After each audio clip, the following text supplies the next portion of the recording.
Welcome to the Full Nielsen. Today I'm going to be comparing AR pattern rifles to AK pattern rifles. I know that right now there are a lot of people out there that are looking to purchase a rifle like one of these to be able to protect themselves or their families. And so today I'm hoping to be able to provide you with some information that will help you decide which one of these platforms is going to be best for you. The thing I want to begin with first is price. AR-15s are generally more expensive and less expensive than AK pattern rifles. And what I mean by that is if you want a budget AR-15 like this Delta Sierra 316 or Delta Echo 316, I can't remember the exact model of this rifle, or you want like a Smith & Wesson M&P Sport or Ruger's, economical offering, those rifles are generally going to be less expensive than a budget AK pattern rifle today. That has not always been the case. 15 years ago, it was the opposite. AK pattern rifles could be had for $300 to $800 for the low-end rifles, and the higher-end rifles were $800, $900. Back then, AR-15s for a low-end AR-15 was $800, and high-end AR-15s were, $1,600. Nowadays, low-end AR-15s are less expensive than AKs, and high-end AR-15s are still way more expensive than AKs.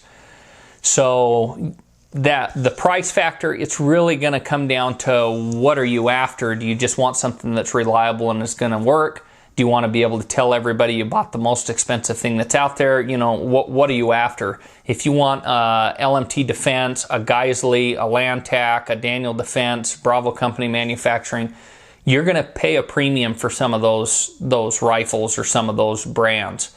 I don't do that primarily because I've owned a lot of AR-15s, probably 20 or more different, not every one different, but probably well over 20 AR-15s, and I can tell you from owning all different makes and models and manufacturers that while there was a huge difference 15 years ago between the low-end manufacturers and the high-end manufacturers, and the low-end ones didn't work and the high-end ones did, nowadays there are economical offerings that are every bit as good in the reliability department as some of the very expensive rifles.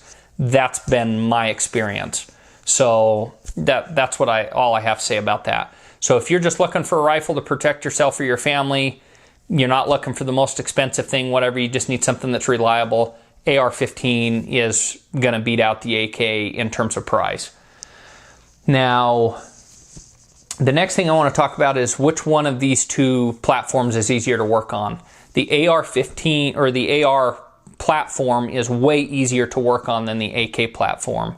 And that's because almost everything on an AR-15 you can put together with basic tools like Allen wrenches, some Torx bits, some punches, an armor's wrench. With those tools, you're going to be able to do pretty much everything you need to do to an AR-15 to fully assemble it from a strip lower. For those of you who don't know what the upper and lower are, that's just this portion here that you can see, this seam in here that runs through here. Just this portion right here is the upper. This portion here that's all aluminum that connects with these two pins to the upper is the lower. And you can put all the parts, the fire control group, everything you need to put in one of these, the barrel, the barrel nut, the handguard, the gas tube, gas block, everything with a few basic tools like I mentioned, punches, Torx bits, Allen keys, and an armor's wrench. And you can virtually build the whole rifle yourself with some basic instructions. An AK is not that simple. The way an AK is designed or assembled, the barrel is riveted into the receiver, into the trunnion of the rifle. These right here are all rivets. So you can't just, I'll just unthread this or unscrew any of this stuff. You're going to need some specialized equipment to be able to work on an AK. There are some things you can do with an AK that's not the case, like butt stocks aren't going to be too bad. The fire control group you can change out yourself. It's not as easy as it is in an AR-15, but you can do it. The safety switch is super easy to change out. Things like that, pretty simple. If you want to mount a sight on it, if it's set up to be able to mount to be able to use a side mount, that's going to be pretty simple, straightforward process. But generally speaking, an AK variant rifle or an AK pattern rifle is going to be harder to work on than an AR pattern rifle. Now, recoil. Everybody will tell you that AR-15 has less recoil than an AK-47, and that is true if your AR pattern rifle is chambered in .223. To show you the size comparison here, I'll hold these up and try to get this to focus for you so you can see it. So the one on the right is a .223 or 5.56. The one on the left, the silver one, is a 7.62 by 39 or an AK-47 round. Now, when you're comparing these two rounds, the AK has significantly more recoil and it weighs quite a bit more than the .223 round does. The .223 or 5.56 round, which is the most common thing you're going to find an AR pattern rifle chambered in, is typically shooting a projectile that's 55 grains up to about 77 grains in an AR pattern rifle. You can get up to 80 some odd grains, 90 grains I think is about the max for a .223 round, but that will not fit in a standard AR pattern rifle because the magazine length is too restrictive to be able to allow some of those heavier bullets. So generally I want to say 77 grains is about the limit of what you're going to be able to put into an AR pattern or into an AR-15 chambered in 5.56 or .223. Now, the thing about the AR platform is they make different size bolts and you can pull the barrels, and there are probably, it wouldn't surprise me if there's 20 different calibers available for an AR-15. So they're extremely versatile that way, and it's really easy to swap them. The upper receiver and lower receiver stay the same for most of these different swaps. And all you need to do is just pull the barrel, put a barrel in that's chambered in a different caliber, like 300 Blackout, 6.5 Grendel, whatever. Pull the bolt out and put in an appropriate bolt. And in some cases you might need to mess with the buffer or something like that, but generally I haven't found that to be the case, but it does depend on what caliber we're talking about. But by changing the barrel and the bolt carrier group, you can shoot a different caliber in an AR platform.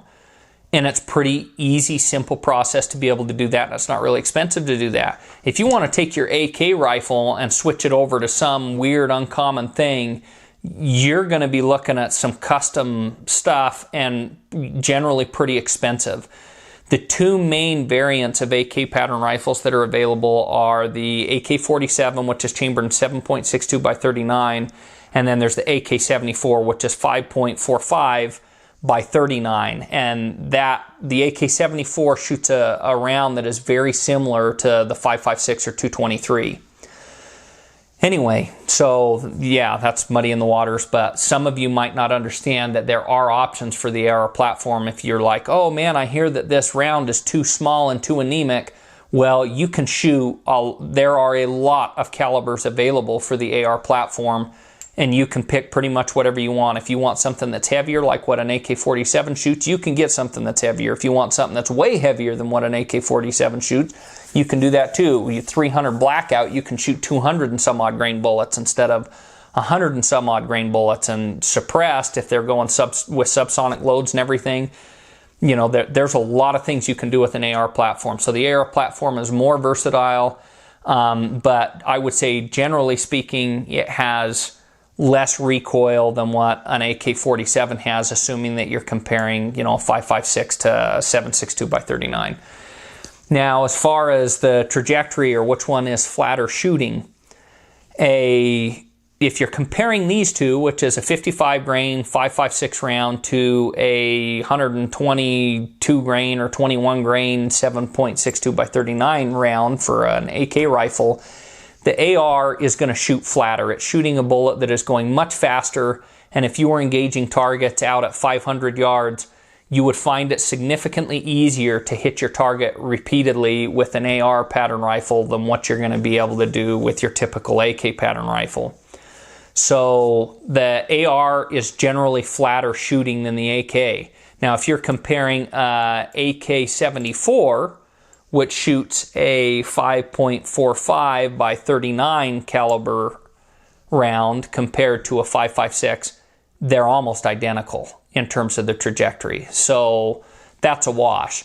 But if you say, well, I want to build the flattest shooting AR platform rifle I can compared to the flattest shooting AK pattern rifle, well, the sky's the limit if you have unlimited resources. But it's easy, and as I mentioned earlier, to just pull the barrel off this and pick out like 224 Valkyrie, a 6.5 Grendel, or a 6mm ARC, which is Hornady's new Wonder long-range cartridge for an AR platform. Just by pulling a barrel and swapping a bolt and leaving all the rest of the parts virtually the same, you're going to have something that will outperform most anything that is going to be readily available in an AK variant rifle with little cost, and it's super easy to do. So AR platform generally shoots flatter, and there are way more options available there. And if you're talking the most common option, 5.56 versus 7.62 by 39, AR platform is going to be better. What about which one does more damage? Well, if you're comparing these two and you're up close, in my opinion, this 7.62 by 39, this heavier bullet is going to generally do more damage than what an AR-15. Now, I've taken some coyotes and things with AR-15s, and this bullet will go in and tumble with 55 grain ball, and it left a pretty significant exit wound, and it's going pretty darn fast. But you also hear reports of people saying that they've taken their 5.56 and had the rounds just ice pick, which means that they just went straight through the target. They did not go in and tumble or yaw or anything like that, like they're supposedly designed to do. With the 7.62 by 39, you don't have to worry about that as much because the round is about, more than double the bullet weight to begin with. And so even if it doesn't tumble, it's generally going to do more damage, and it's going to probably penetrate through certain types of obstacles. If you're talking about cinder block walls and things like that, probably going to do better than what a 5.56 is going to do. Now, if you're talking about body armor and different things like that, a 7.62 by 39 generally will not penetrate body armor as easy as a 5.56, and that's because it's not going as fast. Now, anyway, so that's what I have to say about the flatter shooting and which one does more damage. You can get, if you're talking about these two, the AK variant rifle is going to do more damage. If you're talking about anything you can get for an AR pattern rifle, you can get stuff for an AR pattern rifle that's going to do more damage than anything that's readily available for an AK pattern rifle. So I know that's muddy in the waters, but again, it's to help people understand who don't know. They don't just make AR-15s and 5.56. They make AR-15s in a lot of different calibers, and you can take one and build it in any of those calibers that you want. And so that's one of the advantages you've got there. Now, easier to mount optics. The AR-15 was designed to mount optics, and the AK was not. Now, they have done things to be able to, since then, to retrofit or mount. I would say at this point, a lot of modern day AKs are designed to be able to mount optics, but the way they go about it, in my opinion, is inferior to the way an AR does. So with an AR, you have the upper receiver that I mentioned, and machined right into that aluminum is this Picatinny top. You can see this serrated business there. That's designed for mounting optics and all that kind of stuff. Whereas on an AK platform rifle, this is a dust cover in here. And this thing pops off. It's just a stamped piece of steel.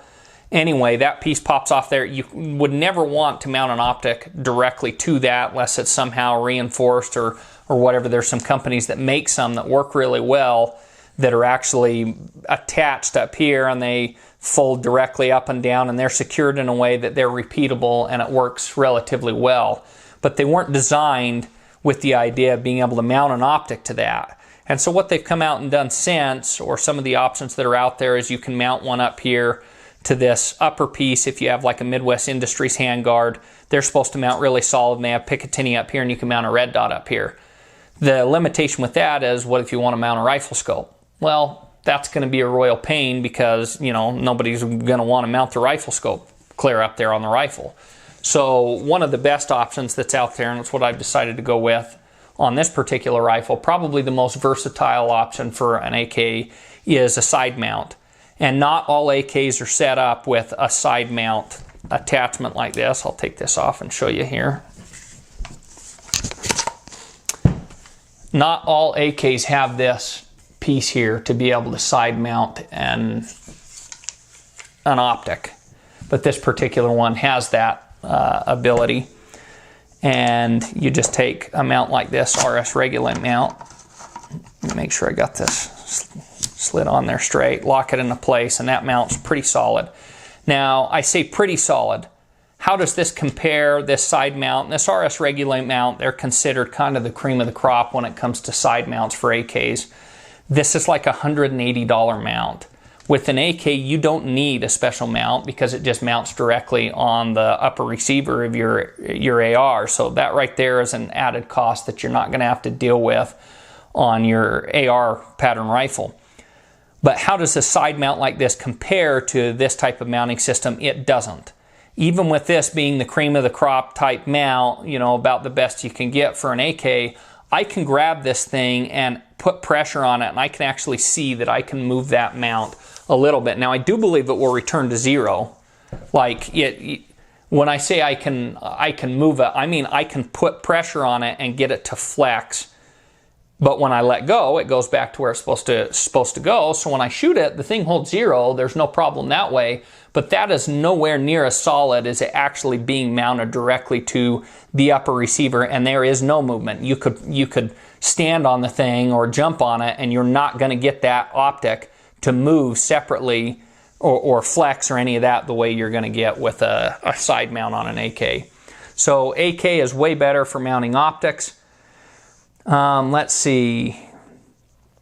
The next thing I want to talk about is additional things and some of the capabilities of the rifles, but flashlights, bipods, accessories like that.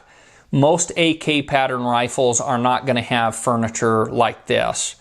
Now, it is becoming more common, but I still wouldn't say it's industry standard, and there are some people that really hate this. They feel like that it's not, you know, the AKs, they don't want to modernize the AK. They don't like that.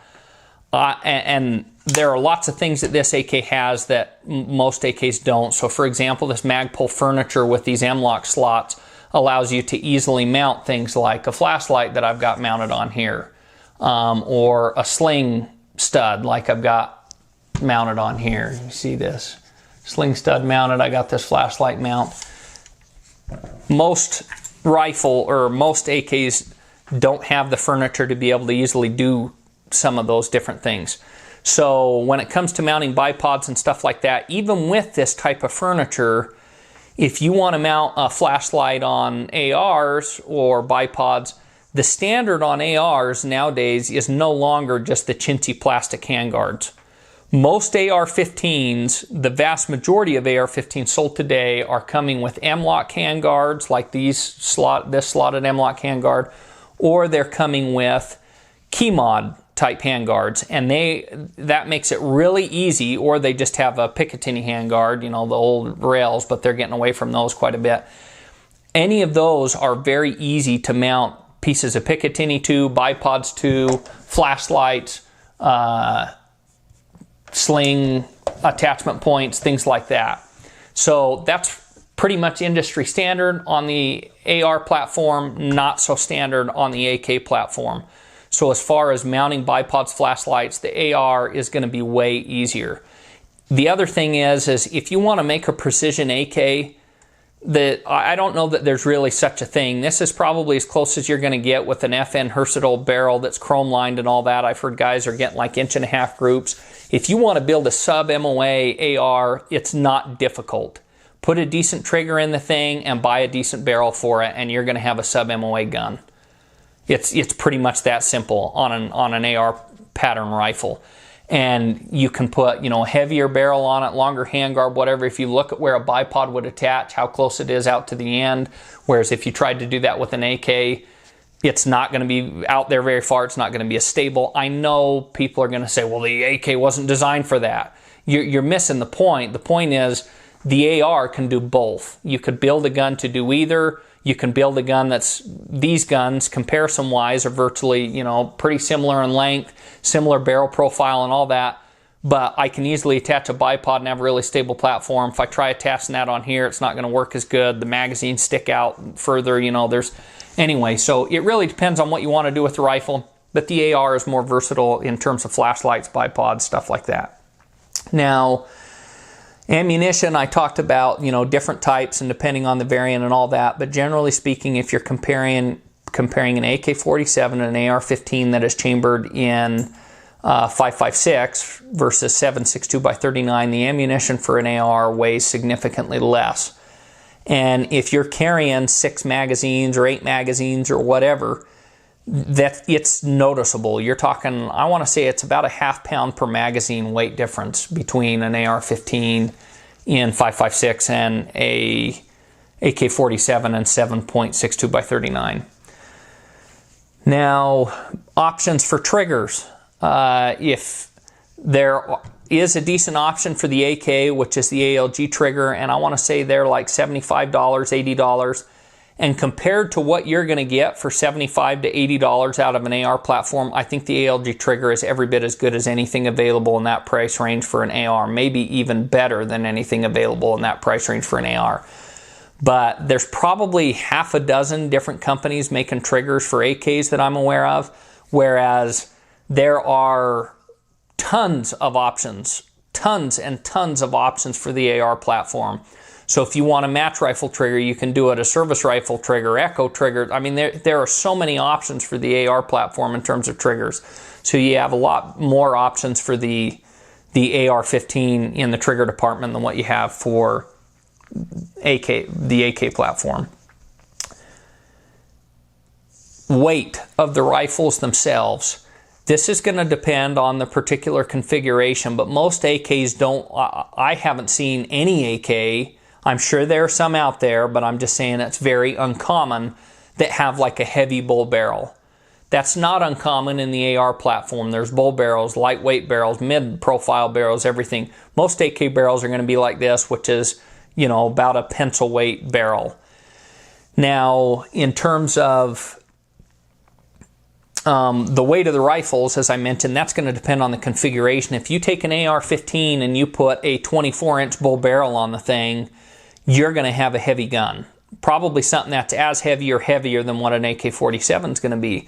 But if you say apples to apples comparison, I put a 16-inch pencil barrel on my AK and a 16-inch pencil barrel on my AR, what's lighter? Well, assuming you're using like a modern M-Lock handguard or a Keymod handguard, the AR is going to be lighter, quite a bit lighter. So anyway, and balance-wise, you'll notice that as well in terms of where the weight is, because on an AK you have quite a bit of weight, not so much in the barrels weigh the same, but if you look at where the gas systems are, this just has a really thin profile gas block and a nice skinny little gas tube that goes back into the bolt, with the bolt in here. With the AR, you've got this gas piston system that sits up here, so you've got quite a bit of weight up here that you don't have on an AR-15. And then the bolt itself is, I would say, a fair bit heavier than what's on an AR-15. And the receiver itself, in my opinion, seems to be a fair bit heavier than the aluminum receiver on an AR-15. So when you take all of those things combined, if I hold this rifle upright, most people shoulder these rifles, most people aren't going to have a problem holding this rifle up for an extended period of time the way that they would with an AK pattern rifle. So AR-15 is better in the weight department, generally speaking, but it does depend on the configuration. Now, I mentioned and I'm going to talk a little bit more about this, but caliber options for two of these. I've talked a bit about this throughout the video, but the AR-15 has a ton of caliber options available. Just off the top of my head, you've got the 223 or 5.56, 300 blackout, you have the new 6mm arc, you have like a 458 SOCOM, the 50 Beowulf, the, oh man, I know I'm missing some, 224 Valkyrie, there are 6.5 Grendel. There are a ton of caliber options available for the AR platform. With the AK, pretty much just two. The 7.62 by 39 and 5.45 by 39, those are the really only two common calibers available for the AR platform. So depending on what you want to do, you can pretty much make an AR variant rifle exactly what you want, from the caliber, the weight of the barrel, everything, in a way that you can't really do with an AK pattern rifle. Now let's see, AK, I want to talk about the... Oh, well, before I get into that, reloading on these two rifles. Which one's easier to reload, battery of arms wise and stuff like that? Charging handle is really simple on AK. Lots of people like that. They're even making ARs, or they do make ARs that have side charging handles. But the industry standard for an AR pattern rifle is a charging handle back here on the back of the rifle. That's just this little handle here. And that's what charges the weapon, pulls the bolt to the rear inside. And on the AK, you have the side charging handle here. So that's pretty much the industry standard, even though you can get some other, you know, side charging and all that kind of stuff. And this is pretty much the standard for an AK.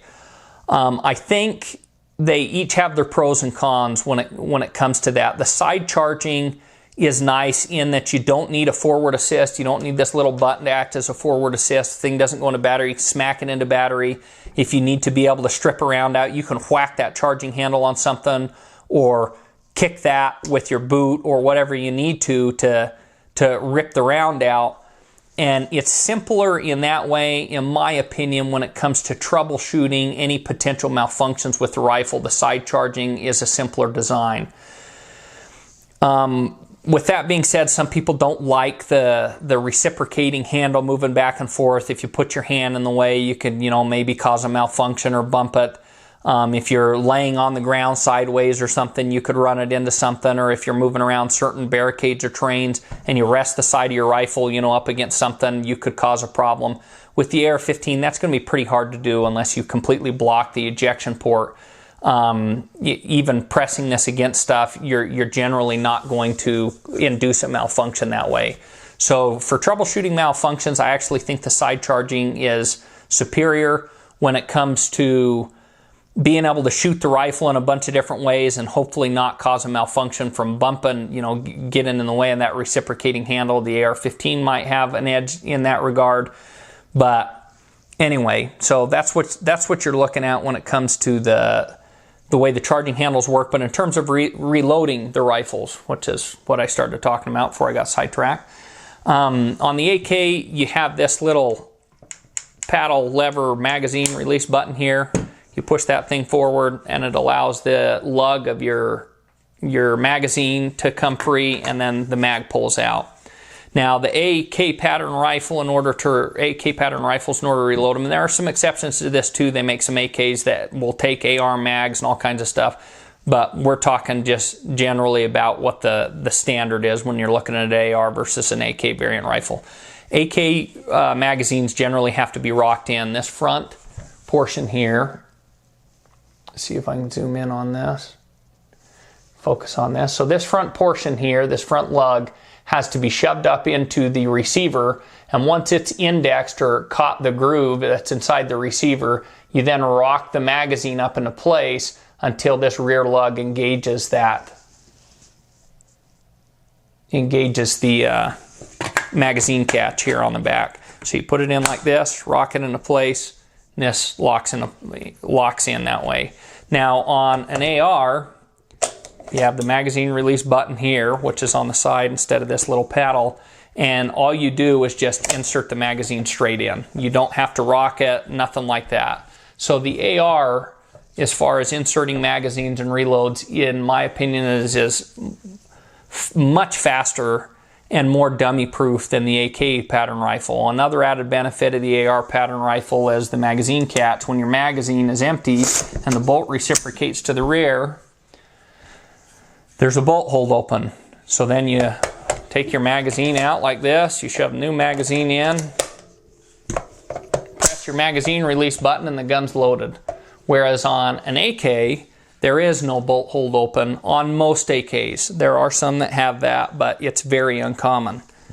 which means you take your next loaded magazine, the gun's empty, chamber's empty, you have to shove the magazine in and charge the weapon.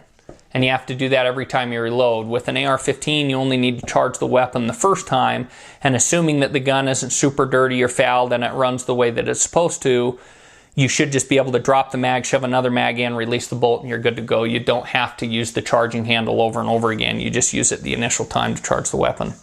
So AR-15 is faster to reload, and in my opinion, generally speaking, better battery of arms, easier to drop the magazines out, or faster to drop the magazines out, and faster reloading, all that stuff. Now, I want to talk about one of the things that, some of the advantages of the AK, or the main advantage of the AK that people talk about, but there's a couple, really only a couple, in my opinion, that stand out. The first one is reliability. Everybody says the AK is super duper reliable, and it is. It's probably one of the most reliable, if not the most reliable, semi-automatic rifle ever built. I know some people will say that there are some other rifles out there that they think compare to it, like the Galil, different things like that. But anyway, it is one of the most reliable designs. The AR-15, a lot of people say, yeah, it's not reliable, and the AK is super reliable. Well, if you're one of those guys that's, throwing your rifle into the mud or whatever, then yeah, that may be the case. But most of the reliability horror stories you've heard about AR-15s were 15 years ago, when companies didn't know how to build them or make parts for them or put them together properly. Or it's due to, the Vietnam era with the M16 and some of those rifles where there were ammunition horror stories. There were a lot of things that contributed to the problems of the rifle. It wasn't just the rifles themselves or the design of the rifle being inherently unreliable. So as far as the reliability of the AR-15, they are extremely reliable. If I had to choose which one's more reliable, well, from what I've experienced, my AR-15's been as reliable, or my AR-15s have been as reliable as my AK. From what I read, if I had to choose, one or the other, I would say, well, from what I hear, the AK is supposed to be more reliable. Now, I do not baby my AR-15s. Guys take them and they dump lube all over them and all that kind of stuff. I don't do that. In fact, I rarely clean my AR-15s, and I virtually never lube my AR-15s. And I'm sure that it would enhance the reliability or reduce the risk of having a malfunction, but one of the reasons I do that is I take my AR-15s and I want to see what they'll do worst case scenario, meaning they're not lubed, not maintained, not any of that. And if they're not functioning in those conditions, then I start changing parts on the gun. I expect them to function dry. And then if you have a gun that will function dry and you lubricate the thing, well, guess what? It functions better. But if you have a gun that won't function dry and it only functions lubed, well, what happens when you're in your environmental circumstances, make it to where the gun is dry or it's exposed to dirt or contaminants or whatever? You're going to have a gun that is not going to run, reliably when you need it to run. So that's kind of my philosophy behind that. That's how I approach that. So reliability-wise, all of my AR pattern rifles run. And if I ever had any troubles with them, I yanked the barrels. I did whatever I had to do to make sure that they would run the way that they were supposed to. It's not a problem with the design. It may be a problem with a particular part you've got in the gun or something like that. And if you know what you're doing, there's no issue. If you get one built by a reputable manufacturer, there's also no issue. So there you go. AK, more reliable. That's, the advantage that has. From what I hear, I haven't seen that. Both of them are extremely reliable. Now, magazine options. Well, before that, I want to talk about the one other advantage in AK. Folding stocks. For guys who like folding stocks, you can get folding stocks. You can shoot the gun while folded. Not this particular one, because I got a cheek riser on it, and the way that it sits, the handle would run into the butt stock. But they do make folding stocks that you can get, that you can fire while folded. If you're into that sort of thing, or that's a real big deal to you, they make folding stocks for AKs. That's another cool thing about AKs, one of the advantages that they have. Also, the folding stocks that are available for AKs are way less expensive than the folding options that are reliable for an AR. You can't, well, you can fire one round out of an AR with a folding stock like the Law folder or whatever, but then because, of course, the bolt reciprocates back into the buffer tube assembly, you can't continually fire the gun and you'd have to recharge the weapon.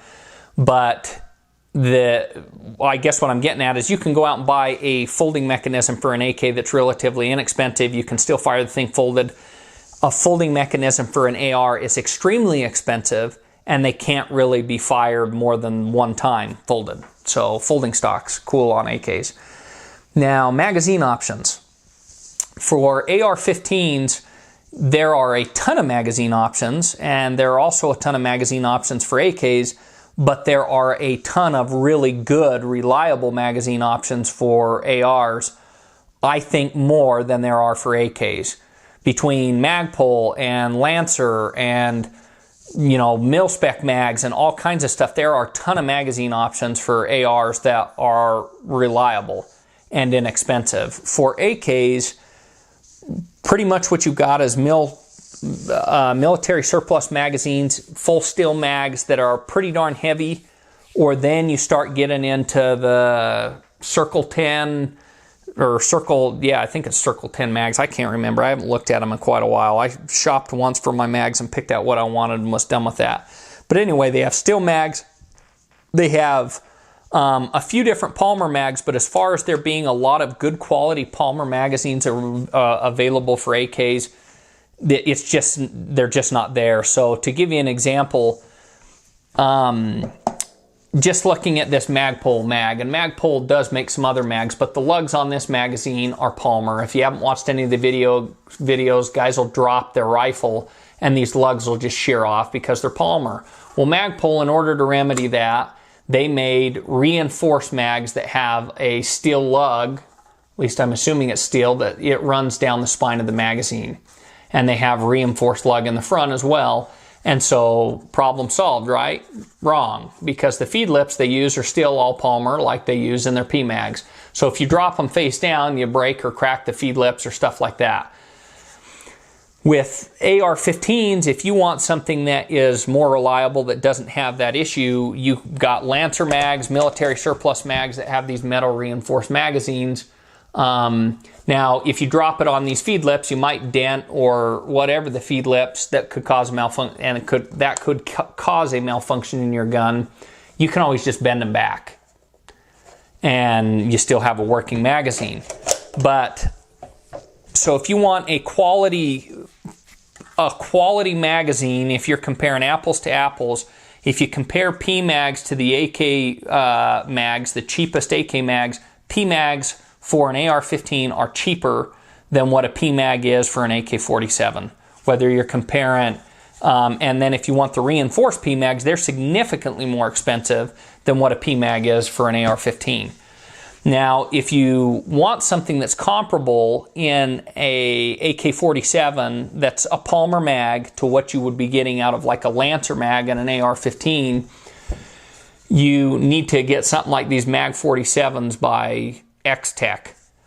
This is the mill version or whatever, and they have the embedded lug in them and also here. But the one thing they do that Magpul does not do is they reinforce the feed lips with some type of steel reinforced feed lips that run inside there.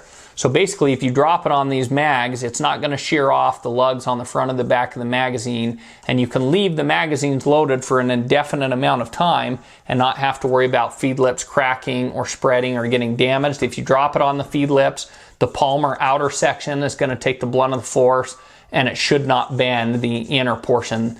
This design of magazine is the best design for AK magazines. The Russians make a variety of different types of magazines that are similar to this, and then there's like, I think it's a Belgian Circle 10 or Circle 5, something like that magazine that's this same type of design. So if you're after high quality magazines for an AK that aren't steel, this is what you're going to be looking at, and they're $27 a piece. These magazines from Lancer that mimic that same type of thing, reinforced feed lips, all that kind of stuff, They don't need the reinforced lugs the way you do on an AK because it's designed differently in terms of how it's held into the rifle. But anyway, these magazines can be had for $13 to $15 a piece. So they're significantly less expensive than a Palmer magazine for an AK. Now, if you're looking just for what's the cheapest reliable magazines I can get, well, the cheapest I would go and recommend for an AR-15 is Magpul P-Mags. They are reliable. The thing I don't like about them is if you leave them loaded for an extended period of time, the feed lips can crack and split and stuff like that. That's why I buy Lancer mags. So the cheap, this is my favorite type magazine. But for AKs, you can get cheap, reliable steel magazines for like $10 a piece. So if you're comparing, the best cheap option, and the thing that's nice about those is because they're still mags, you can leave them loaded. And you're not going to hurt the feed lips, you're not going to hurt anything on the magazine. So anyway, that's just some of the things to consider when you're looking at different magazine options for between AKs and ARs. But generally speaking, quality Palmer AR mags are going to be cheaper than what they're going to be for an AK. Now, let's see. The last thing I want to talk about is ammunition cost. What's it going to cost to feed these rifles? AK-47 ammunition is cheaper than quality AR-15 ammunition. There is no problem running steel case ammunition in an AK. They are designed to run steel case ammunition. My AR-15s will run steel case ammunition. I make sure that they run steel case ammunition. However, I do not run steel case ammunition in them as self-defense. That's not what I stockpile. I stock brass ammunition because I just have found that, and I've talked to people that say it slides in and out of the chamber easier than the steel case does, and they consider it to be more reliable in the AR-15 platform, so that's what I used. That's what I think most people would consider standard and what you should be feeding an AR-15, whereas nobody's going to tell you, oh yeah, you got to run only brass case in your AK. They're going to say, no, the standard for an AK is steel. So before things got crazy, you could buy 1,000 rounds of 7.62 by 39 for $220, $240 in that range, whereas 1,000 rounds of brass case 5.56 was going to cost you $280 to about $300. Nowadays, I don't know where the prices are at. They're all over the place, but I would bet that 7.62 by 39 steel cased ammo is generally going to be less expensive than 5.56 ammo. Now, if you do want to run steel case 5.56 ammo, it's going to be cheaper. It's going to be pretty close to 7.62 by 39. I want to say you're looking at more like, before things got crazy again, $240 for 1,000 rounds, as opposed to $220 for 7.62 by 39. But nowadays, prices are totally out of control. I'm sorry I even mentioned those prices. Some of you guys are looking at, $500, $600 for 1,000 rounds of brass case ammo, and probably, like $400 for 1,000 rounds 7.62 by 39. So it's all over the place. It's crazy. But anyway, so that's the information I have for you for today between the AR and the AK platform, some of the differences and pros and cons of each. If you haven't figured it out already, if I were to give somebody a recommendation who lives in the United States, I would recommend that you buy an AR-15. Parts are readily available.